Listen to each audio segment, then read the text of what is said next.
Assalamualaikum warahmatullahi wabarakatuh. Pada kesempatan kali ini kita akan melanjutkan pembahasan yang lalu, yaitu 2 dari 4 hal jangan sampai tidak didapatkan di bulan Ramadan. Dan insya Allah pada kesempatan kali ini kita akan membahas 2 lainnya. Yang pertama, rahmat Allah Subhanahu wa Ta'ala. Ramadan adalah manifestasi terbesar rahmat Allah Subhanahu wa Ta'ala, yang dimana diturunkan Al-Quran sebagai petunjuk dan rahmat bagi semesta. Allah berfirman dalam surah Al-Baqarah ayat 185 yang artinya, Ramadan adalah bulan yang di dalamnya diturunkan Al-Quran sebagai petunjuk bagi manusia dan penjelasan-penjelasan tentang petunjuk itu. Keberadaan petunjuk itu adalah bentuk kasih sayang terbesar rahmat Allah Subhanahu wa Ta'ala agar manusia tidak tersesat. Adapun yang kedua, yaitu bebas dari siksa api neraka. Harapan setiap mukmin adalah termasuk ke dalam golongan yang terhindar dari siksa api neraka, terutama di momen-momen mulia seperti bulan Ramadan.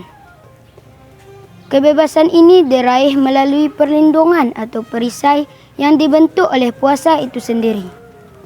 Allah berfirman dalam surah Al-Baqarah ayat 25 yang artinya, dan katakanlah kepada orang-orang yang beriman dan mengerjakan amal soleh bahwa sudah disiapkan surga-surga yang sungai-sungai mengalir di dalamnya. Sahabat Msenda TV yang dimuliakan Allah Subhanahu wa Ta'ala, puasa juga disebut sebagai junnah atau perisai yang melindungi setiap hamba dari siksa api neraka. Allah juga memerdekakan hambanya dari siksa api neraka di saat berbuka puasa di bulan Ramadan. Jadi, marilah kita selalu mengetuk pintu rahmat Allah Subhanahu wa Ta'ala dengan penuh istighfar dan amalan yang ikhlas. Berharap nama kita bisa tercatat ke dalam golongan yang terhindar dari siksa api neraka dan layak menempati jannahnya yang abadi.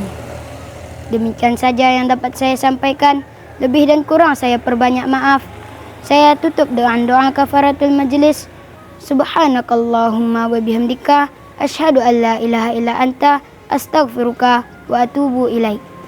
Assalamualaikum warahmatullahi wabarakatuh.